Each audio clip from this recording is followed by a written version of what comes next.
마태복음 4장 23절로 25절까지의 말씀 우리 한 목소리로 함께 읽습니다. 살아계신 하나님의 말씀입니다. 예수께서 온 갈릴리에 두루 다니사 그들의 회당에서 가르치시며 천국 복음을 전파하시며 백성 중에 모든 병과 모든 약한 것을 고치시니 그의 소문이 온 수리아에 퍼진지라. 사람들이 모든 앓는 자, 곧 각종 병에 걸려서 고통당하는 자, 귀신 들린 자, 간질하는 자, 중풍병자들을 데려오니 그들을 고치시더라. 갈릴리와 데가볼리와 예루살렘과 유대와 요단강 건너편에서 수많은 무리가 따르니라. 아멘. 우리는 월요일부터 마태복음 4장에서 예수님이 갈릴리에서 사역을 시작하셨음을 함께 배웠습니다. 첫째 날에는 사람들이 어둠의 땅이라 부르던 갈릴리에서 예수님께서 회개하라 천국이 가까이 왔느니라 라고 하시며 메시아의 빛을 선포하시는 것을 보았습니다. 하나님께서 약속하셨던 구원의 빛은 종교적이고 사회적 중심인 예루살렘이 아닌 변방의 갈릴리에서부터 시작되었습니다. 둘째 날에는 그 빛이 사람들을 부르시는 장면을 보았습니다. 예수님은 예루살렘 성전이 아닌 갈릴리 바닷가에서 어부들을 향해 나를 따르라고 말씀하셨습니다. 이처럼 하나님 나라의 사역은 예수님 혼자만의 사역이 아니라 부르심을 받은 사람들과 함께 확장되기 시작하는 것을 어제 함께 보았습니다. 그리고 오늘 마태복음 4장 23절로 25절의 말씀은 우리에게 그 예수님이 선포하신 하나님 나라 그 왕국이 실제로 어떻게 움직이기 시작하는지, 또 그 부르심이 어떤 능력으로 세상 가운데 확장되는지를 우리에게 말씀해 줍니다. 예수님의 사역은 단순히 회개하라 천국이 가까웠다고 하는 말씀으로만 머물지 않았습니다. 회당과 마을과 거리 속으로 들어가 예수님께서는 그들을 가르치셨고 천국 복음을 전파하셨고 그들의 모든 약한 것을 고치심으로 하나님의 나라가 이미 그들의 삶의 자리에 임했음을 직접 눈으로 보게 하셨습니다. 그래서 이 장면을 묵상할 때 우리는 한국 교회의 첫 번째 선교사들이 들어와서 행했던 일들을 다시 한번 생각해 보게 됩니다. 1890년대 한국 개신교의 진정한 갈릴리라고 말할 수 있는 곳은 화려한 도성 한복판이 아니라 그 도성 안에서도 병들고 가난한 사람들이 몰려오던 재중원이라고 말할 수 있습니다. 당시 조선 사회에서 병은 단순한 질병이 아니었습니다. 죄와 저주의 표식이었습니다. 그래서 환자들은 사회와 또 종교 공동체로부터 철저하게 배제된 사람들이었습니다. 바로 그와 같은 환자들이 몰려오는 재중원이라는 곳에서 에비슨 선교사와 초기 한국인 사역자들은 단순히 서양 의술을 베푸는 데서만 그치지 않았습니다. 병상 곁에서 그들은 치료와 함께 복음을 가르쳤고 치료의 손길과 함께 하나님의 나라를 전파했고 실제로 병든 몸과 상한 마음이 회복되는 놀라운 일들이 그곳에서 일어났습니다. 환자들은 처음 병을 고치기 위해 왔습니다. 그러나 그들은 그들의 몸과 그들의 질병이 점점 사라지는 것을 보면서 자신들을 고치는 선교사들에게 묻기 시작했습니다. 과연 예수는 누구입니까? 병원은 곧 예배의 자리가 되었고 성경 공부의 자리가 되었습니다. 그래서 이 사역은 거창한 교회 건물에서 시작되지 않았지만 회당이 아닌 병실에서 말씀이 가르쳐졌고 강단이 아닌 침상 곁에서 천국 복음이 선파되었고 기도와 함께 실제적인 치유가 그곳에서 일어났습니다. 그 결과 재중원은 단순한 의료기관에 머물지 않았습니다. 가르침과 전파와 고침이 동시에 일어나는 하나님 나라의 전초 기지가 되었습니다. 그곳에서 훈련받은 한국인 의료인과 성도들은 다시 서울 각 지역으로 흩어졌고 그곳에서 교회를 세웠고 복음을 전하는 평신도 사역자들이 되었습니다. 한국교회는 그렇게 치유와 회복의 현장, 복음이 선포되고 천국 복음이 전파되고 또 몸과 영혼이 살아나는 치유의 현장에서부터 시작되었습니다. 이것은 우연이 아니었습니다. 오늘 우리가 함께 읽은 마태복음 4장 23절로 25절이 보여주는 하나님 나라의 확장의 방식입니다. 우리 23절을 다 함께 다시 한번 읽어보겠습니다.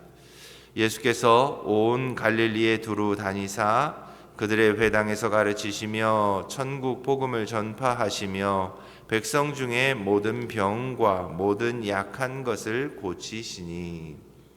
예수님께서는 회당에서 가르치셨고 천국 복음을 전파하셨습니다. 또 모든 병과 약한 것을 고치셨습니다.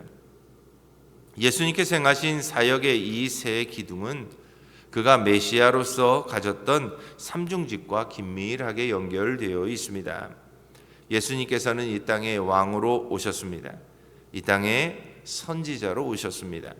또 이 땅에 대제사장으로 오셨습니다. 그리고 그의 사역을 통해 당신이 가지셨던 이 세 가지 직분을 증명하셨습니다. 그래서 오늘 우리가 함께 읽은 말씀은 단순한 예수님의 활동 목록이 아니라 예수님이 어떤 분이신지를 우리에게 잘 드러내 보여주는 메시아적 자기 계시이었습니다. 그리고 마태는 예수님의 사역을 모두 현재 분사로 통일합니다. 즉 이 세 사역이 순차적이 아니라 동시다발적으로 또 그리고 지속적으로 예수님의 삶의 자리에서 일어났다라고 우리에게 말해 줍니다. 먼저 예수님은 선지자로서 가르치셨습니다. 본문에서 말하고 있는 이 가르침은 단순히 정보를 전달하거나 성경 구절을 해석해 주는 정도의 수준이 아니었습니다. 예수님께서 가르치신다 할 때 이 가르친다라는 단어는 듣는 이의 영혼과 세계관을 통째로 바꾸어낼 수 있는 강력한 교육적인 변화 행위를 말하고 있습니다. 그래서 마태복음 7장 29절에선 사람들이 예수님의 가르침에 경악하고 놀랐음을 이렇게 표현하고 있습니다. 그 가르치심이 서기관들과 같지 않았고 권위가 있었다. 당시 서기관들이 과거의 유전과 전통을 지루하게 반복하는 해석자였다면 예수님은 이스라엘 백성들이 받았던 유대인들이 받았던 율법의 문자에 갇힌 영혼들을 해방했고 하나님의 본질을 뚫어내시는 말씀의 입법자셨고 성취자로서 그들을 가르치셨습니다. 그래서 예수님의 가르침은 서기관들과 같지 않았습니다. 왜냐하면 말씀이 곧 예수님이셨기 때문입니다. 당시 회당은 유대 공동체의 가치관과 세계관이 형성되는 심장부와 같았습니다. 그리고 예수님은 바로 그 회당의 중심에서 이 말씀은 먼 과거의 기록이 아니라 바로 지금 이 말씀을 듣고 있는 유대인들의 생명이 된다는 것을 선언하며 말씀을 늘 현재화하셔서 가르치셨습니다. 이는 신명기 18장 15절에서 약속된 대로 너희 가운데서 일어날 그 선지자가 완전히 성취된 것이 예수님이심을 말씀해 줍니다. 예수님은 이처럼 단순히 하나님의 말씀을 대언하는 선지자를 넘어서 말씀 그 자체이신 분이십니다. 그래서 그분의 가르침은 단순한 지식의 축적이 아니라 죄로 굳어진 영혼의 토양을 갈아엎는 메시아적인 혁명을 일으켰고 사람들의 변화를 이끌어냈습니다. 이 주님의 가르침은 오늘날 성도들에게도 영적 문명에서 벗어나라고 권면하고 있습니다. 한국 교회가 바람직한 양적 성장을 이루고도 사회적인 신뢰를 잃어버린 뼈아픈 이유가 있습니다. 그것은 우리의 가르침이 삶으로 번역되는 도가 되지 못했기 때문입니다. 교회는 성경 지식을 쌓아 교양을 높이는 학원이 아닙니다. 오히려 세상의 가치관으로 젖어 있던 우리의 영혼과 우리의 삶의 운영체제를 하나님 나라의 가치로 바꾸어가는, 계속해서 업데이트해가는 생명의 학교가 교회입니다. 그래서 얼마나 많은 성경적인 지식을 갖느냐가 중요한 것이 아니라 얼마나 많은 말씀이 내 삶이 되고 있느냐가 늘 우리의 신앙의 점검이 되어야 합니다.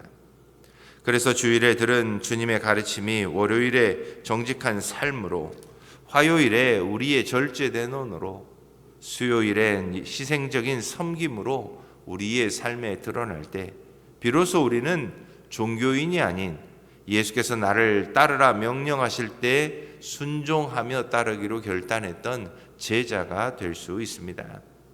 그러므로 우리는 매일같이 우리의 영혼의 토양을 갈아엎는 주님의 가르침 앞에 서야 합니다.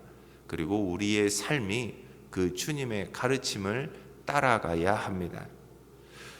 말씀이 지식이 되는 것이 아니라 말씀이 곧 우리의 삶이 되는 그 지점에서 비로소 우리는 이 땅에 임한 하나님의 나라를 경험할 수 있게 됩니다. 사랑하는 성도 여러분, 말씀이 우리의 지식으로만 머물러 있지 않도록 우리의 삶이 될 수 있도록 늘 힘쓰는 지혜로운 성도님들이 다 되시기 바랍니다. 두 번째로 예수님은 제사장으로서 천국 복음을 전파하셨다고 기록합니다. 예수님의 두 번째 사역의 기둥인 전파하심은 원래 왕의 엄중한 조서를 백성에게 공포하거나 선포하는 전령의 언어입니다. 즉 상대방을 설득하기 위한 토론이나 철학적 강연이 아닙니다. 이미 결정된 사실을 만천하에 선포하는 단호한 선언이라고 말할 수 있습니다. 예수님께서 전파하신 핵심의 내용의 핵심은 천국 복음이었습니다. 이는 하나님의 나라가 관념 속에 머물지 않고 예수라는 인격의 오심을 통해 이미 인류 역사와 현실 속에 이루어졌음을 강력하게 선언하는 선포였습니다. 특히 천국 복음에 대한 선포는 장차 십자가에서 완성하실 완전한 속죄를 말씀으로 먼저 선포하시는 제사장적 사역이었습니다. 죄로 인해 하나님과 원수되어 죽음의 그늘에 앉아 있던 자들에게 이제 왕이 오셨으니 하나님과 화해할 길이 열렸다는 선포입니다. 그래서 이브리서 2장 17절은 이렇게 증언합니다. 예수님은 백성의 죄를 속량하려 하시는 자비하고 신실한 대제사장이시다.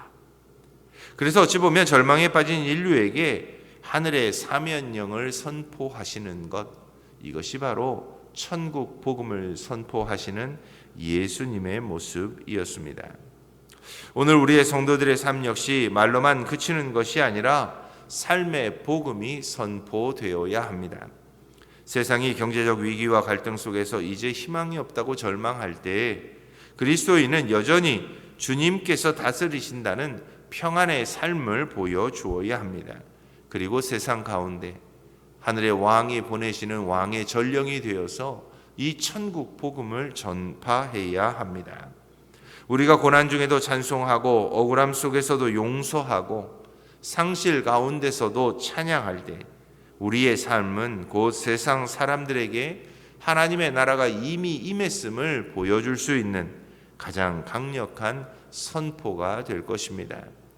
그러므로 우리는 우리의 삶 전체가 곧 하나님의 나라를 선포하는 전령과도 같은 삶이 되어야 하는 것을 늘 기억하시며 살아가시기 바랍니다. 그러면 우리의 삶의 자리에서 우리의 감정보다 천국 복음이, 우리의 생각보다 천국 복음이, 우리의 느낌보다 천국 복음이 앞서는 삶이 되면 우리 역시 예수님께서 부르신 그 제자의 삶을 살아낼 수 있는 이 땅에 하나님의 거룩한 전령들이 될 수 있음을 기억하시며 오늘 하루도 이런 전령으로 살아갈 수 있는 저와 여러분들이 다 될 수 있기를 바랍니다. 마지막으로 예수님은 왕으로 오셔서 백성들의 모든 연약함을 고치셨습니다. 본문에 기록된 고치심은 단순히 증상을 완화시키는 치료 차원이 아닙니다. 깨어진 존재를 다시 온전하게 하고 창조의 질서를 복구하는 전인적인 회복이 바로 오늘 본문에 왕으로 오신 예수님이 하신 치유와 회복이었습니다. 그래서 마태는 주님이 고치신 대상을 모든 병과 모든 약한 것이라고 구체적으로 기록하고 있습니다. 이는 주님의 치유가 단지 개인의 고통에 대한 동정을 넘어서 사탄이 망가뜨린 이 창조 세계 전체를 왕의 권능으로 다시 회복하시는 강력한 통치 행위이심을 말해주고 있습니다. 구약의 예언자들이 그토록 기다렸던 다윗의 왕권이 회복되었다는 가장 선명한 표적이 바로 이 치유 사역입니다. 왕이신 예수께서 걸어가시는 곳마다 질병이라는 무질서가 떠나갔습니다. 그리고 하나님 나라의 평안의 질서가 세워졌습니다. 즉 예수님의 치유는 이제 이 땅의 주인인 내가 돌아왔다고 하는 왕의 등극식의 선포와 같습니다. 오늘날 우리 교회의 사명은 주인의 이 왕적 권능을 이어받은 치유하는 공동체가 되는 일입니다. 현대 사회에서는 육체의 질병뿐 아니라 가정이 깨어지고 마음이 무너지고 관계가 썩어가는 수많은 약한 것들이 가득합니다. 우리 교회는 이러한 상처들을 그리스도의 이름으로 싸매어 줄 수 있는 영적 병원이 되어야 합니다. 나아가 성도들 개개인은 삶의 현장에서 깨어진 정의를 바로잡고 소외된 자들을 돌보는 왕의 대리자로 살아야만 합니다. 여러분이 갈등이 있는 곳에 화평을 심고 억눌린 자의 눈물을 닦아주고 불의한 사회적 구조를 바로잡기 위해 작은 손길을 내밀 때 주님의 왕권은 우리의 손길을 통해 이 땅에 실현될 것입니다. 우리가 머무는 모든 자리에서 무질서는 물러가게 될 것이고 하나님의 통치가 임하는 치유의 현장이 될 것입니다.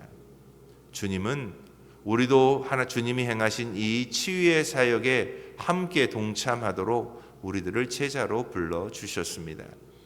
그래서 우리가 가는 곳 어느 곳에서나 주님이 행하셨던 이 치유와 회복의 역사는 일어나야 합니다. 그것이 바로 주님을 따르는 참 제자의 삶이기 때문입니다. 그런데 예수님은 이 세 가지 사역을 나누어서 행하지 않으셨습니다. 왜냐하면 예수님께서 메시아로서 행하신 이 세 가지 사역이 바로 하나님 나라의 본질이었기 때문입니다. 하나님 나라의 본질은 총체적인 회복에 있습니다. 주님은 가르침으로 우리의 생각을 바꾸셨고 천국 복음을 전파하심으로 우리를 하나님과 화해시키셨고 고치심으로 우리의 삶의 질서를 회복시키셨습니다. 그래서 주님의 이 세 발자국이 닿는 곳마다 어둠은 물러가고 하나님의 나라의 통치가 시작되었습니다. 이것이 우리가 믿고 있는 복음의 온전한 능력입니다. 우리는 이 복음의 능력으로 사는 제자들입니다. 그래서 가르치고 전파하고 고치시는 이 메시아의 사역을 우리의 삶에서도 역시 계속해서 우리는 실천해 가야 합니다. 놀랍게도 예수님이 행하신 이 사역은 결코 한 자리에 머물러만 있었던 것은 아닌 것 같습니다. 23절과 24절은 이 사역이 어떻게 경계를 머물고 어떻게 확장되었는지를 우리에게 말씀해 주고 있습니다. 먼저 마태는 예수께서 온 갈릴리에 두루 다니셨다라고 기록합니다. 이 단어는 정처 없는 방랑이 아닙니다. 왕이 자신의 영토를 시찰하며 질서를 바로잡듯이 명확한 목적을 가지고 의도된 순회 사역을 말해주고 있습니다. 주님의 발걸음이 닿는 곳마다 하나님의 나라의 영토는 확장되었습니다. 그 결과 그 소문이 온 수리아에 퍼졌다라고 마태는 기록합니다. 여기서 퍼지다라는 말은 밖으로 튀어나가는 강력한 확산을 의미합니다. 더구나 완료형을 사용해서 그 소문은 이미 퍼졌을 뿐만 아니라 계속해서 파동을 일으키며 영향력을 끼치고 있다고 우리에게 말해 줍니다. 즉 유대라는 지리적 종교적 울타리를 넘어서 이방인의 땅 수리아에까지도 복음이 강력하게 확산되었음을 마태는 기록하고 있습니다. 이것은 단순한 인기 현상이 아니었습니다. 메시아가 행하신 세 가지 사역이 온전히 작동할 때 나타나는 하나님 나라의 자연스러운 팽창입니다. 제중원에서 사람들이 복음을 듣게 되고 말씀을 배우게 되고 그 가운데 그들의 영과 혼이 살아나게 되므로 그곳을 통해 교회가 세워지고 수많은 이들이 구원을 얻는 놀라운 역사가 이루어졌던 것처럼 복음은 그 본질이 살아 있으면 스스로 담장을 넘어 수리아 땅끝까지 주님이 말씀하신 대로 땅끝까지 그 복음은 증거되게 되어 있습니다. 이제 한번 우리 교회를 돌아보았으면 좋겠습니다. 우리 교회는 지역사회에 어떤 소문이 나고 있습니까? 정말 우리 교회에 가면 위로를 얻고 그 성도들을 만나면 삶의 기준이 변할 수 있다고 하는 소문이 수리아 세상까지 퍼져가고 있습니까? 그리스도인은 교회 안에서의 경건한 사람들이 아닙니다. 세상 가운데서 이웃과의 관계 속에서 거룩한 영향력의 발원지가 되어야만 합니다. 하나님의 나라의 은혜는 고여 있는 저수지가 아닌 막힌 곳을 뚫고 흘러가는 강물과 같아야 합니다. 사랑하는 성도 여러분, 여러분의 삶이 주님의 사역을 늘 담아낼 수 있기를 바랍니다. 그래서 적어도 우리 성도들이 밟는 모든 땅엔 복음의 소문이 날 수 있기를 바랍니다. 그래서 예수께서 회복시키신 총체적인 회복이 먼저 우리의 삶의 자리에 일어나고 회복된 우리는 또 다른 이들을 회복시켜가는 복음의 역사가 매일매일 우리의 삶의 자리가 되기를 주님의 이름으로 축원합니다. 본문 25절은 예수님의 사역의 결과로 갈릴리, 데가볼리, 예루살렘, 유대, 요단강 저편 등 사방에서 온 큰 무리가 주님을 따랐다고 기록하고 있습니다.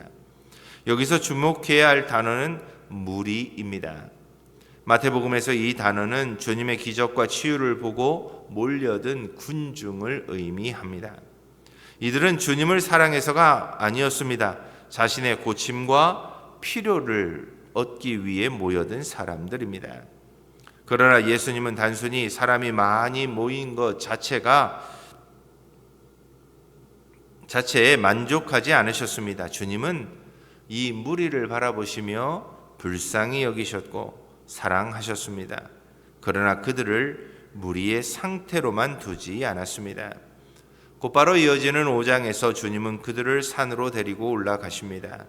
그리고 하나님 나라의 법을 가르치시며 그들을 제자로 빚기 시작하십니다.